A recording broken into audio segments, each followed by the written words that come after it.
안녕하세요. 바른투자 커뮤니티 멘토를 맡고 있는 이빨톡톡입니다. 자, 5G. 꾸준히 올라가지고 있죠. 이제는, 한 중간 정도 왔다고 보십니다. 중간에서, 조금 더 이렇게 와 있는 구간이라고 생각을 하고요.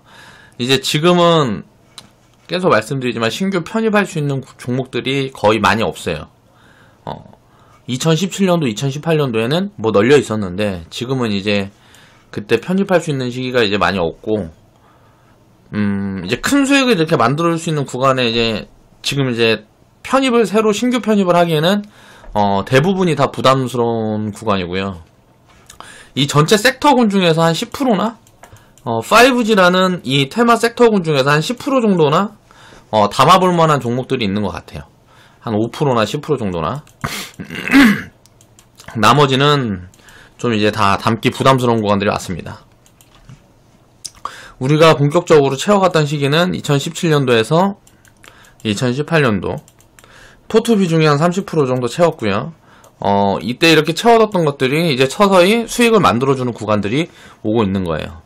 투자는 이렇게 항상 좀 앞을 보고 해야 되는 부분이 있어요. 그렇기 때문에 단기 매매를 계속 한다거나 하면 이런 큰 시세라든가 큰 업황의 사이클 이런 것들을 보는 눈이 처질 수밖에 없습니다. 그런 부분들을 체크를 하려고 그러면 지금 당시에는 좀 안 좋아도 앞으로 좋아질 수 있는, 또 지금은 장이 굉장히 안 좋아서 저평가가 확대되어 있는 요런 그 위치마다의 시장을 살필 수 있는 눈이 필요해요.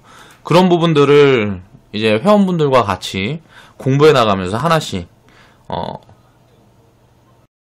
투자를 진행을 해가고 있고, 이제 그 성과가 이제 서서히 나오기 시작하고 있는 거죠. 이제 세 번째 종목이죠. 처음에는 이제 유비쿼스가 있었고 100% 이상 수익 낸 게, 그리고 오이솔루션, 그리고 유비쿼스 홀딩스.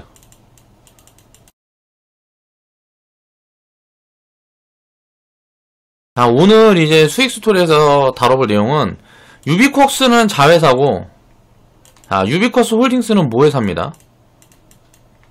자, 자회사와 모회사, 이 디커플링에 대한 투자 포인트를 짚어보는 그런 방법들을 이야기를 해볼까 해요. 디커플링. 보통 이제 자회사들이 먼저 버블을 만들어 놓고, 그리고 모회사들이 이제 나중에 움직이는 경우들이 대부분이에요. 이게 바뀌는 경우도 가끔 있습니다. 가끔 있는데 거의 그거는 이제 조금 특수한 경우고, 보통은 이런 식으로 흐름이 이제 진행이 되기 때문에 이런 흐름들을 체크하는 그런 부분들에 대해서 오늘 살펴볼 거예요. 자회사의 모회사의 괴리율을 이용해라, 이런 부분들을 체크를 해보자. 자, 일단 눈물뚝뚝님 수익 인증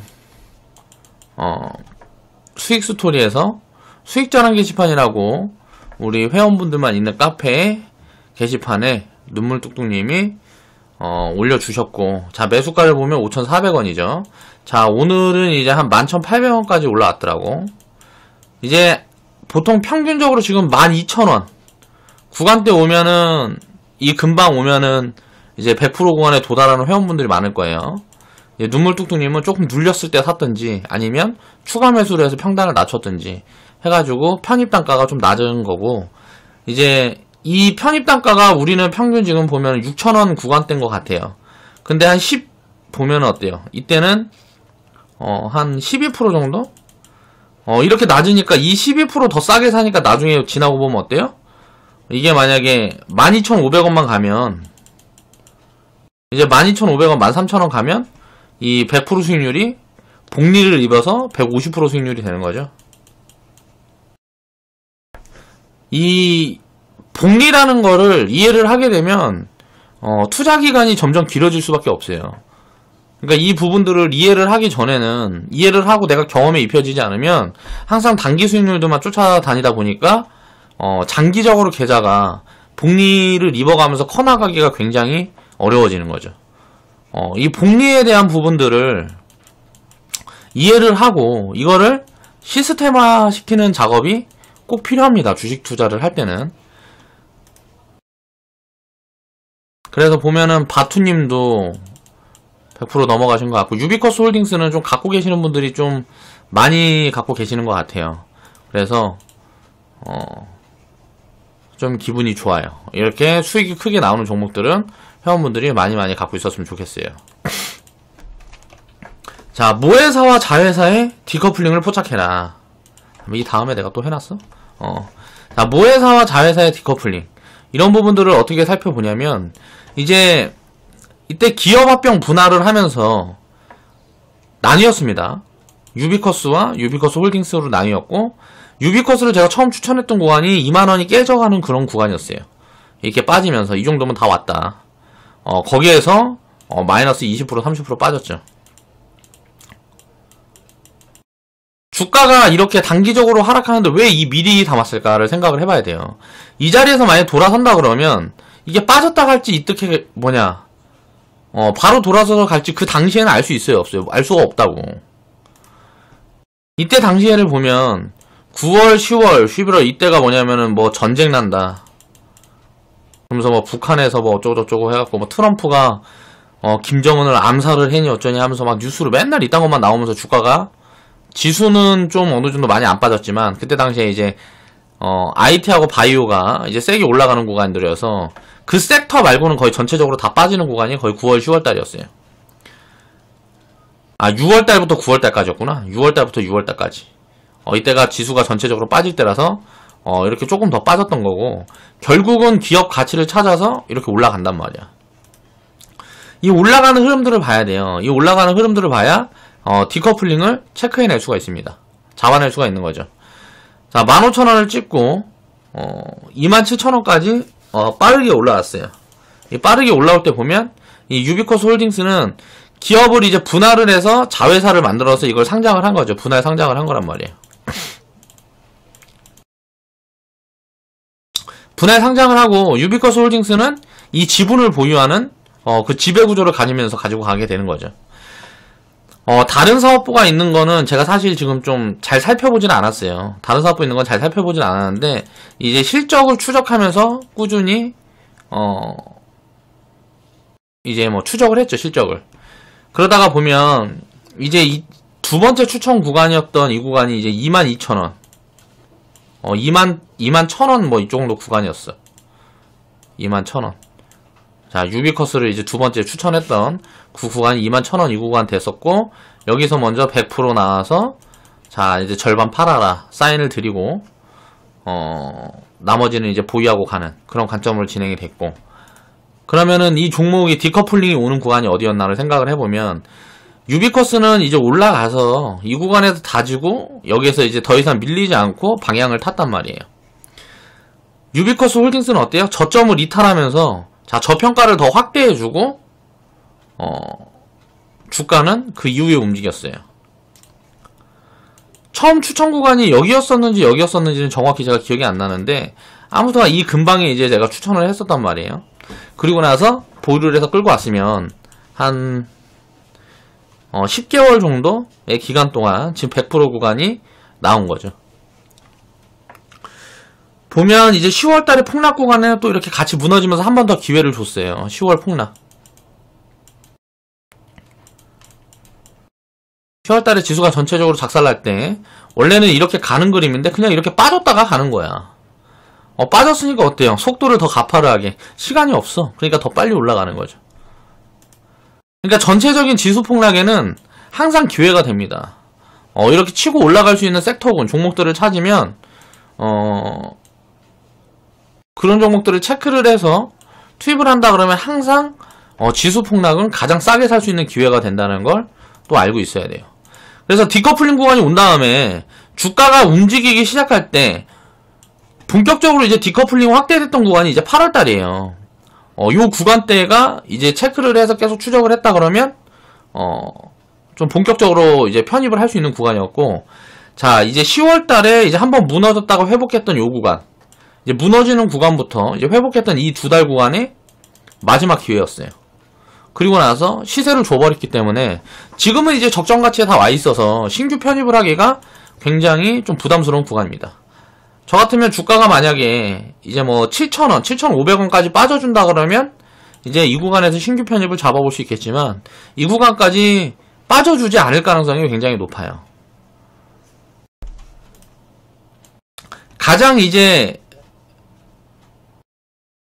가장 좋았던 포지션은 자, 이 횡보를 한 다음에 이제 다시 올라가는 구간에서 디커플링이 되는 요 구간 8월달 구간이 가장 어떻게 보면 시간적으로 가장 빠르게 움직일 수 있는 그 구간이었는데 결국은 갈 거 알았다 그러면 이 구간부터 자, 매직 관점으로 접근을 했어도 되고요. 매직 관점으로 접근을 했어도 되고 또 미리 편입을 해볼 수도 있겠죠. 어떻게 편입을 하던 간에 이 싼 구간에 투자를 할 수 있으면 주식 투자는 이기는 거예요. 이런 부분들을 체크를 해야 되고 이 디커플링이 되는 구간들은 내가 이 종목을 추적하고 있지 않은 이상 발견하는 거는 운입니다. 운. 이 맥점을 잡아내는 거는 이제 섹터군이라든가 업황을 분석을 하고 이렇게 돌아서는 흐름들을 체크를 하면서 이런 구간에 잡아내는 거는 굉장히 운이 많이 작용을 한다 라고 생각을 해야 됩니다. 그리고 나서 유비커스가 미리 올라가고 그리고 나서 이제 흔들면서 움직임을 멈췄을 때 자, 홀딩스가 그 이후에 움직이죠. 움직임을 멈춰있는 이 구간에 보면은 홀딩스가 움직이죠. 결국은 정해놓은 거예요. 이 모회사고 자회사고 방향성은 이렇게 정해놓고 있는데 여기 보면 한 8월달 9월달에 미리 얘는 시세를 만들어 준 거고 그리고 나서 이제 한 4개월 5개월 쉬어서 이제 시세를 만들어 준 거란 말이에요.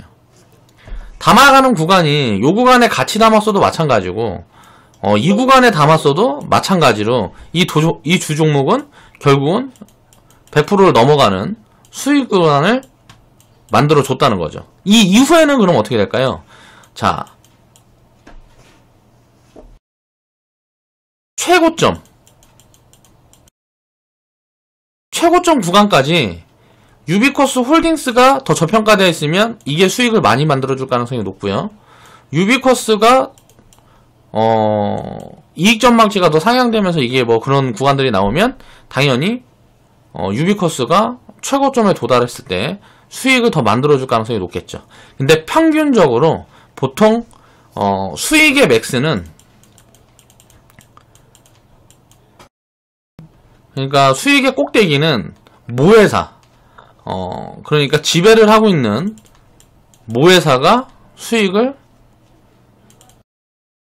바닥에서부터 수익을 체크를 해보면 모회사가 항상 보통 평균적으로 수익이 더 많이 나옵니다. 이런 부분들은 이제 체크를 해보고 여러 종목들을 체크를 해보면서 공부를 해보면 그렇구나 라는 게 이해가 될 거예요. 그래서 이런 자리를 잡아낼 수 있겠지만 이런 자리만 잡으려고 항상 노력할 필요는 없다.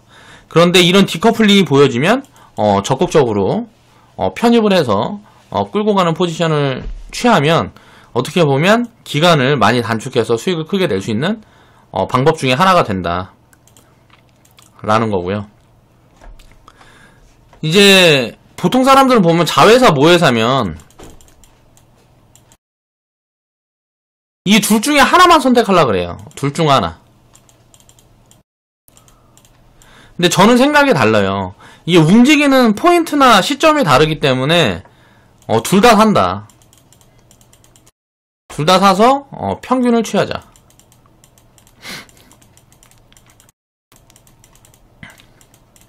둘 다 사서 평균을 취하고 자, 분할 매도를 해나가는 시점에서 자회사 모회사 둘 다 들고 있으면 이 둘 중에 실적이 저평가된 거를 놔두고 자회사는 일괄 매도를 볼 수가 있겠죠. 전체를 다 팔아. 그리고 모회사만 끌고 가. 이런 방향도 생각을 해볼 수가 있다는 거예요.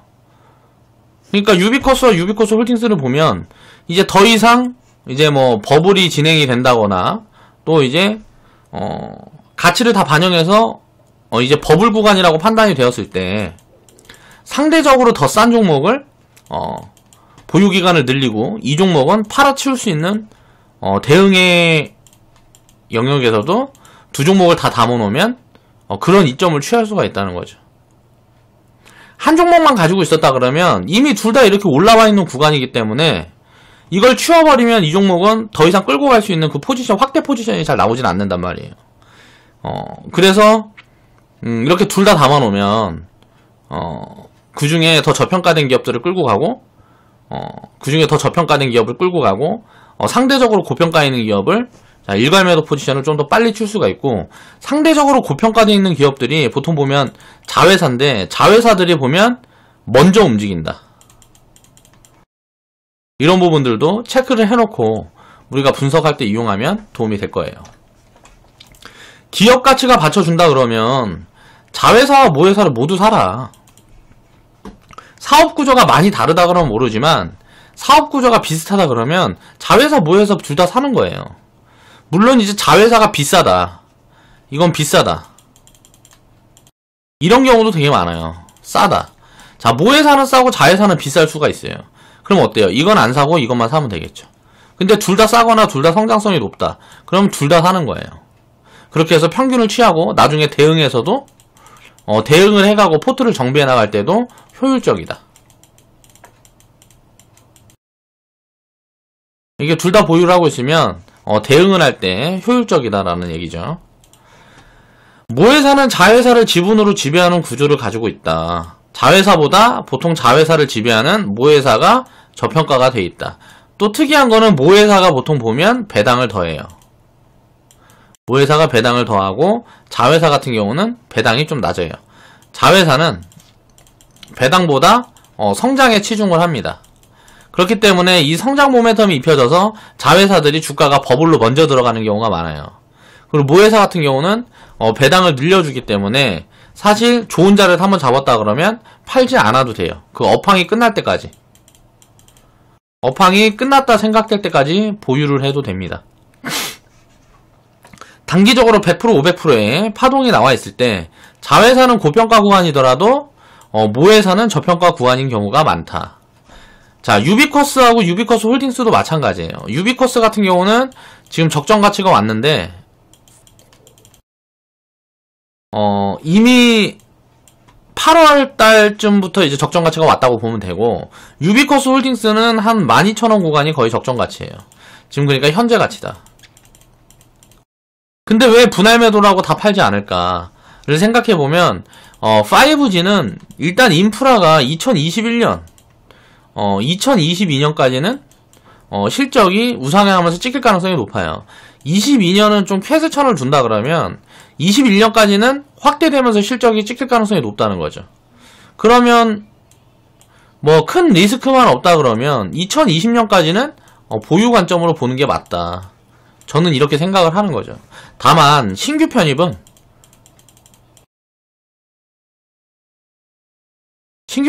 늦었다. 만약에 지금 무역 분쟁이라든가 뭐 이런 리스크처럼 무언가 또 리스크가 불거져서 만약에 이렇게 주가가 무너져 준다 그러면 요런 자리에서는 또 한번 포지션을 줄 수 있겠지만, 그런 리스크가 불거지지 않으면 계속 가는 거예요. 어디까지 갈지는 모른다. 그렇기 때문에 나눠서 매도하는 포지션을 주는 거고, 이렇게 무너져서 저평가가 확대되는 구간이 오면 이제 추가 매수를 보는 거고, 아예 없는 사람들은 또 신규 편입 자리를 볼 수 있는 거겠죠.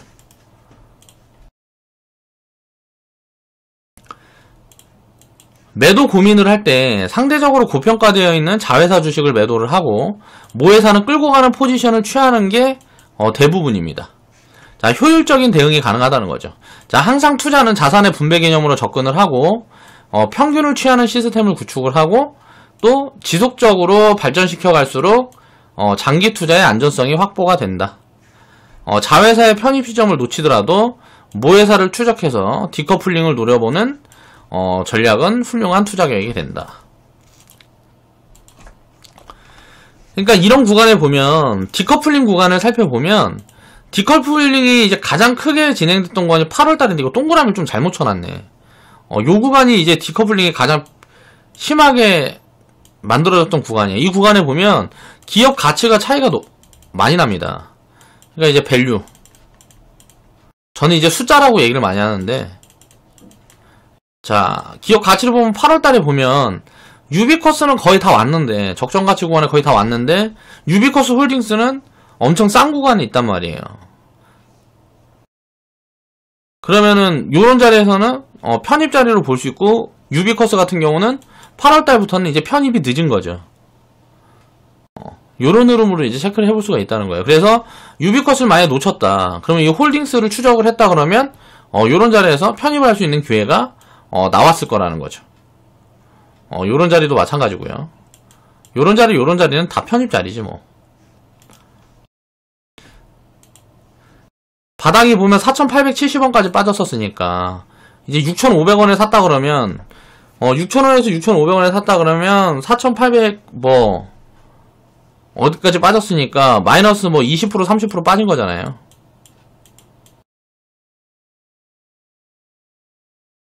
그렇죠. 이 구간까지 이제 꼭지에서 보면은 뭐 거의 뭐 마이너스 한 40% 45% 빠진 거고.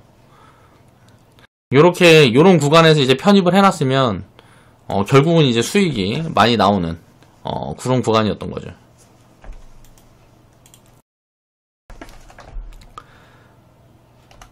그래서 이제 우리가 지금 보면은 처음에 우리도 놓쳤던 종목들을 생각을 해보면 계속 이제 얘기를 하지만 KMW, RFHIC 이게 뭐 보면 대한광통신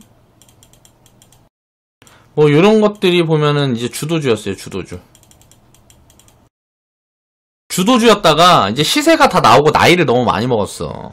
그렇다 보니까 사람들이 관심이 싫어지는 거야. 자 5G라 그래갖고 얘네들만 다 담은 사람들은 어떻게 돼요? 지금은 이제 수익이 하나도 안 나왔단 말이에요. 우리는 담아갈 때 놓친 건 아예 쳐다보지도 않았다고. 오이솔루션 그리고 유비쿼스. 자, 유비쿼스하고 유비쿼스 홀딩스. 유비홀.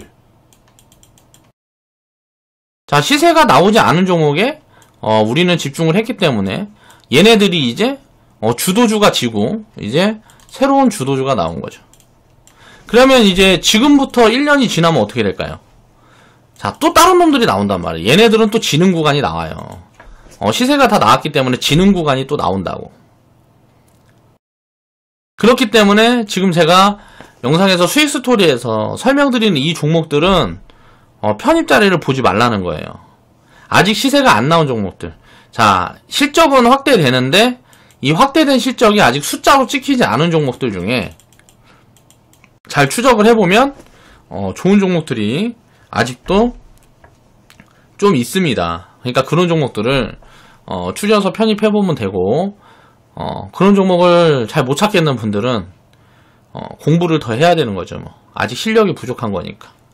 그리고 우리 회원분들은 지금 이제 우리는 미리 담아놨기 때문에 이 다음에도 이제 줄줄이 올라와서 이제 5G 우리가 비중을 한 30% 채워놨던 이 5G 이 섹터에서는 2017년도 2018년도에 채워놓지 않았던 사람들은 이 수익을 가져가지 못하는 거예요. 이 위에서 따라잡는 사람들은 나중에는 죽는데 우리는 이미 안전마진을 확보해놓은 상태잖아. 100% 이상의 수익 구간을 만들어놨으면 안전마진이 확보되어 있는 거고 추가 수익이 나오고 또 다른 종목들이 올라오면 이 평균을 취하는 거죠. 평균. 그러니까 준비를 하는 거예요. 2017년도에서 자 2018년도 자 준비를 해서 자 이 5G를 준비를 했단 말이에요. 그래서 이 평균을 취해서 이걸 챙겨두면 이 수익은 굳어버린단 말이야. 그리고 나서 2018년도에 지금 2019년도에는 지금 우리가 본격적으로 채우고 있는 게 뭐예요? 지금 너무 많이 올라왔죠. 이제 눌림이 한번 나오면 또 기회가 올 건데 눌림이 안 나올지도 몰라요. 그러면 그냥 지금 기준으로 갖고 가는 거예요. 반도체하고 디스플레이. 요거는 이제 지금 시세가 많이 나와서 이건 지금 담아가긴 뭐합니다. 근데 섹터당 한 30% 정도 목표를 했는데 한 반도체하고 디스플레이도 둘 다 한 10%에서 15% 정도밖에 못 채운 것 같아요. 지금 보니까 전체 비중에 내려올 때 좀 더 채워줬으면 좋았는데 자리가 없어서 많이 채우지 못했죠. 그래서 합해서 한 30%. 자, 이 종목들이 이제 2019년도 만약에 리스크 2018년도 같은 리스크가 없으면 지금 당장부터 2020년도까지 수익을 많이 만들어 줄 거라는 거예요. 이런 사이클의 순환매가 계속 돌면서 내 계좌에서 요게 갔다 저게 갔다 하면서 수익을 계속 복리로 키워주는 거다. 그리고 이제 지금 제가 다음에 말씀드리는 섹터들은 이 다음 거를 또 이제 준비를 해야죠. 이렇게 한꺼번에 아무리 좋아 보이는 섹터도 전부 내 포트를 전부 다 채워버리면 너무 계좌가 변동성이 커지고 또 소외되는 구간이 항상 굉장히 많아져요. 이 소외되는 것들을 심리적으로 이 소외가 되면 심리적으로 힘들다. 투자가 힘들다.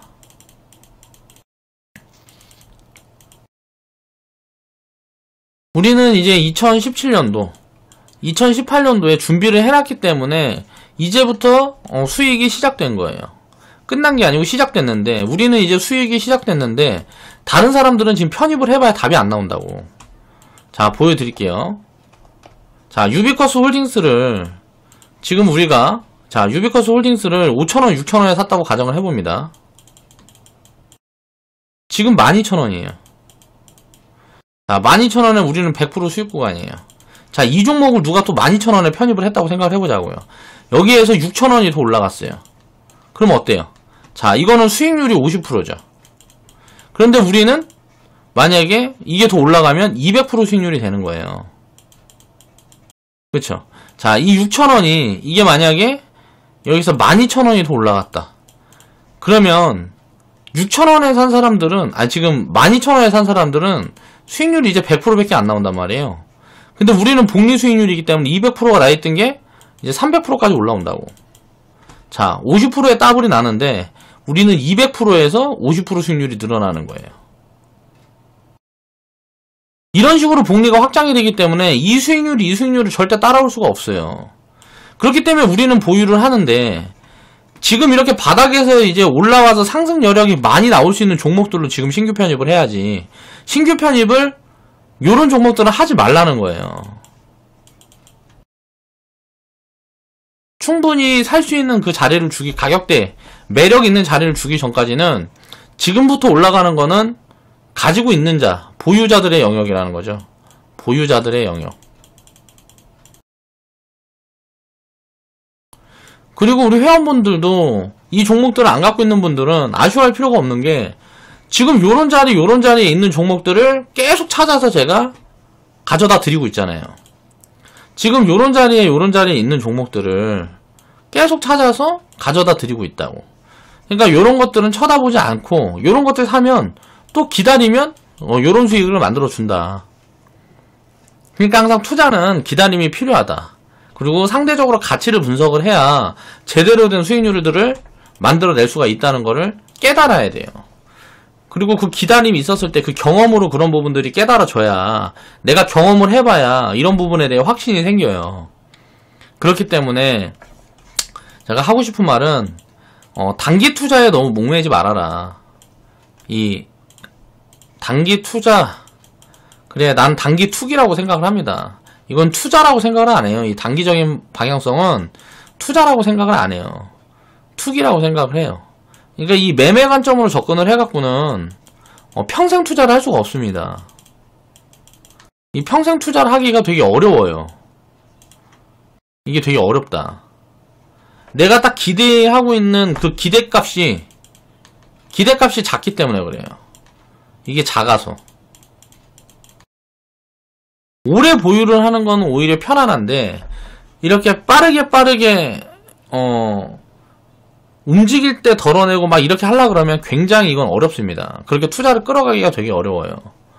그런 부분들을 깨우쳐서 제가 계속 소개를 시켜드리고 있잖아요. 이 수익 스토리라는 영상을 제가 끌고 가는 건 딱 두 가지 이유가 있습니다. 이제 마케팅에 대한 부분들이 하나가 있고요. 또 이거 홍보죠. 홍보에 대한 부분들이 하나가 있고, 두 번째는 가지고 있었던 사람들, 수익을 낸 사람들도 어떻게 수익이 난지 알아야 돼요. 경험을 확실하게 하려고 그러면 이 수익이 어떻게 난지 알아야 되고, 자, 이제 사인을 받아서 샀더라도 이 종목을 어떤 포지션에 어떻게 사는 게 가장 효율적인가를 배워야죠. 이 경험을 갖고 있는 사람들은 딱 그 시점을 알아요. 기억을 해놔야 된다고. 자, 편입하는 시점에 뉴스도 좀 찾아보고 이런 것들을 편입해놨다가 나중에 시간이 지나서 이렇게 수익이 났을 때 과거 자료를 들춰보면 이건 엄청나게 큰 공부가 된다고. 다음부터는 이런 종목들을 스스로 찾아낼 수 있는 그런 능력치가 키워진다는 거예요. 그러니까 우리 회원분들도 그런 공부를 좀 여력이 되는 한 꾸준히 하셨으면 좋겠어요. 꾸준히. 그러니까 계속 막 이거 공부만 이렇게 할 필요는 없지만 이렇게 꾸준히 할 수 있는 그런 습관을 좀 들여야 된다.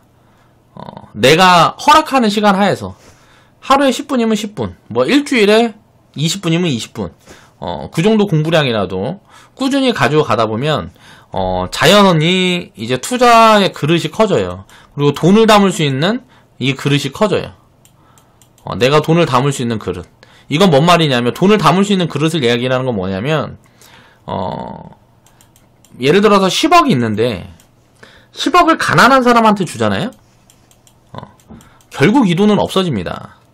근데 이 10억을 그릇이 갖춰진 부자한테 주잖아요. 그럼 이 돈은 나중에 이제 10년이 지나고 보면 뭐 10년이나 이렇게 지나고 보면 가난한 사람이 10억을 주게 되면 없어져요. 깡통이 돼요. 왜? 이 돈을 운영하는 방법을 모르고 이 돈을 담을 수 있는 그릇이 안 되는 거야. 근데 부자라든가 어떤 그릇이 만들어진 사람들이 10년을 주면 자, 지출은 10년 동안 지출은 막 5억 10억 해요. 이렇게 10억 하고 플러스로 만들어서 이게 무슨 뭐 100억이 된다고. 뭐 50억 100억 막 30억 100억 이렇게 된다고. 가난한 사람이 갖고 있으면 깡통 나는 거고 부자들이 가지고 있으면 이 돈이 이렇게 늘어나요. 이거는 돈을 얼마나 갖고 있는 게 중요한 게 아니고 그릇을 이제 돈을 담을 수 있는 이 그릇 이게 중요하다고. 이 그릇을 만들기 위해서 이해를 해야 되는 거예요. 뭘 이해해야 되냐면 금융을 이해를 해야 되는 거죠.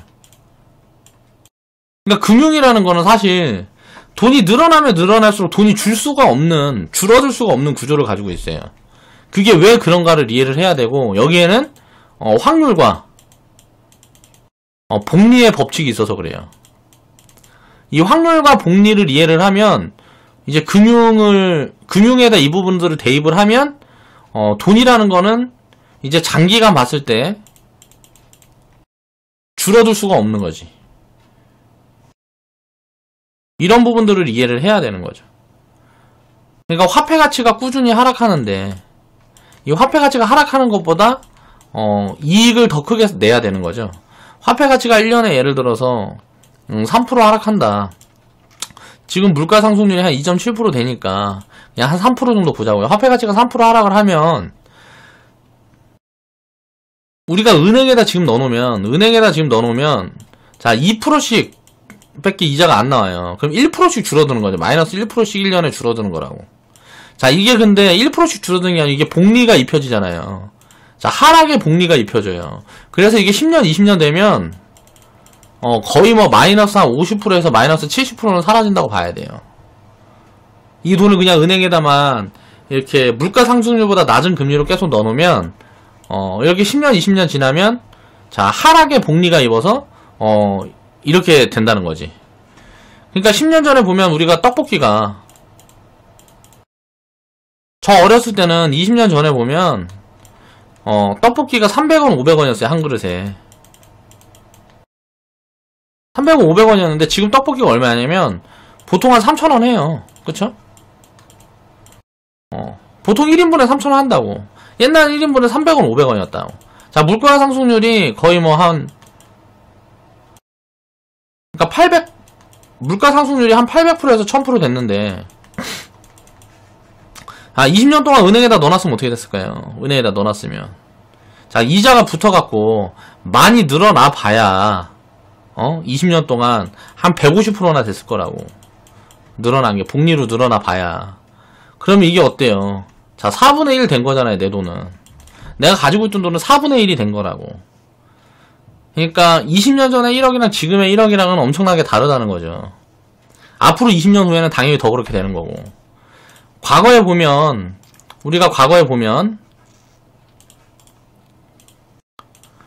보면 500원짜리 지폐가 있었습니다.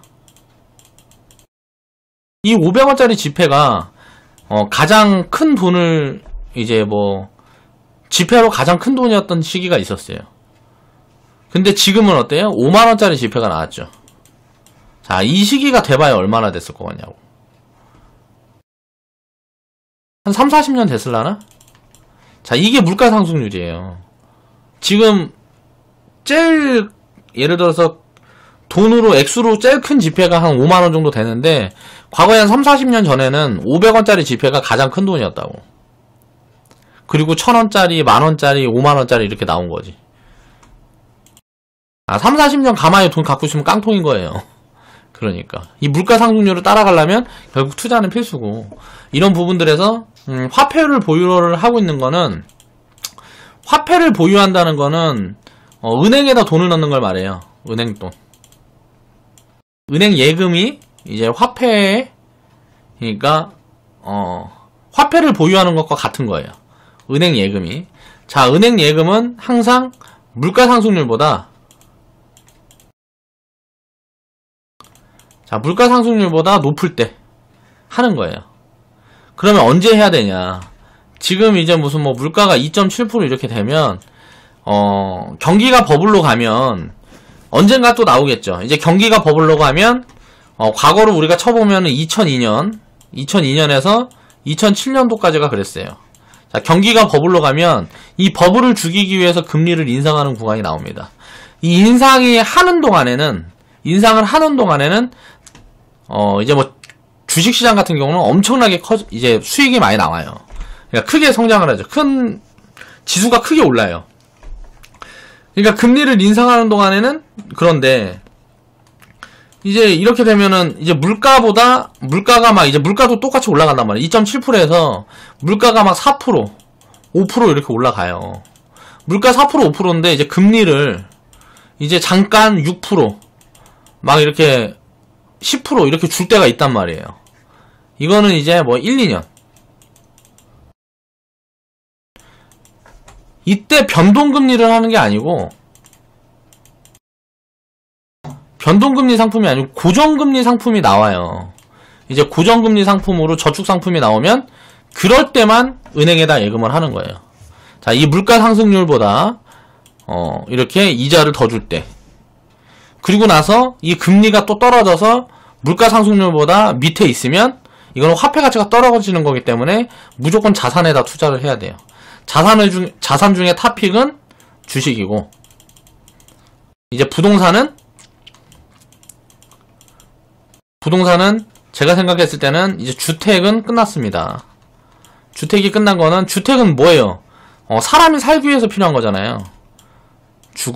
주거를 위해서 필요한 거죠. 자, 인구가 전 세계적으로 줄고 있으니까 인구가 다시 늘기 전까지는 끝났어요. 주택하고 건물 이런 거 끝났다고 봐야 돼요. 그럼 뭐가 있을까? 자, 부동산은 땅만 봐야 됩니다. 땅만. 자, 주식하고 땅. 자, 확장성이 있는 것들만 투자를 해야 되는 거예요, 앞으로는. 그래서 인구가 지금처럼 줄다가 이제 전부 다 노인만 있으면 어떻게 될까요? 이제 지금도 보면은 자녀를 낳으면 지원을 해주고 있는데, 아마 인구가 많이 늘어나는 시점은 제가 봤을 때 육아의 모든 부분을 국가에서 지원해주는 경우가 생길 수도 있겠죠. 이제 아이를 아예 안 낳아버려, 사람들이. 그렇게 되면 육아에 들어가는 비용의 대부분을 복지로.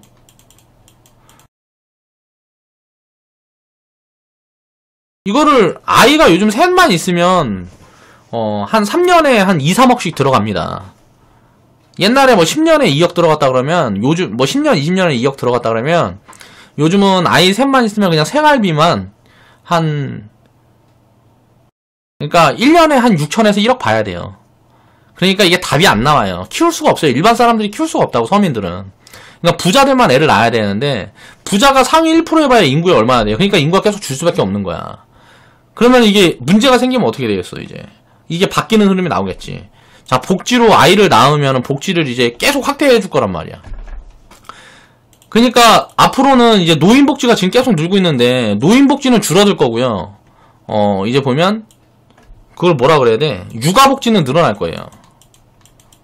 내 생각은 이렇게 될 수밖에 없어요. 노인복지를 늘려주면 청년들이 계속 줄어드는데 노인복지를 늘려주면 어때요? 거기에 대한 세금이라든가 이런 것들을 청년들이 다 감당해야 되잖아. 이러면 어떻게 돼서 폭동이 일어나지. 답이 안 나온다고. 그러니까 이제 노인들 복지는 줄여갖고 알아서 살라 그러고, 힘들어서 못 사는 사람들은 어떻게 뭐 구제를 해줄 수 있는 방법이 없는 거야. 근데 이제 아이들은 엄청나게 복지가 확대될 거라고. 왜? 이제 젊은 피가 많아야 어차피 이제 성장을 계속 할 수 있는 거니까. 그래서 그런 부분들이 다시 와야 이제 주택은 볼 수 있는 거죠. 이제 주택 시장은 저는 끝났다고 봐요, 영원히. 이런 부분이 다시 오기 전까지는. 이게 20년 후에 올지 30년 후에 올지 모르니까. 그래서 인구가 다시 늘어야지. 인구가 다시 늘어나는 흐름들이 나오면 그때 이제 5년, 10년, 20년 보고 이제 주택은 투자를 하는 거고, 그 전에는 투자할 가치가 없다. 주식 같은 경우는 자, 기업이기 때문에 이 변화에 맞춰서 대응을 합니다. 경제라는 거는, 경제와 기업은 이 변화에 맞춰서 대응을 하게 돼 있어요. 이게 답이 안 나오는 기업들은 망할 것이고, 여기에 이제 대응을 못하는 기업들은 망할 것이고, 이제 여기 대응을 하는 기업들은 당연히 이익을 계속 확장해 나가면서 공룡이 돼가겠죠. 그렇기 때문에 투자에 이제 보면은 가장 좋은 건 전 주식이라고 생각을 하고요. 이 주식 같은 경우는 변동성을 이겨낼 수 있는 시스템과 공부가 필요하죠. 그걸 아무나 할 수가 없기 때문에 주식 투자로 부자가 되는 사람들이 많이 없는 거예요. 그러니까 그런 부분들을 공부하는 시간을 앞으로도, 아휴, 오늘도 쓰잘데없는 얘기를 너무 많이 한 것 같네.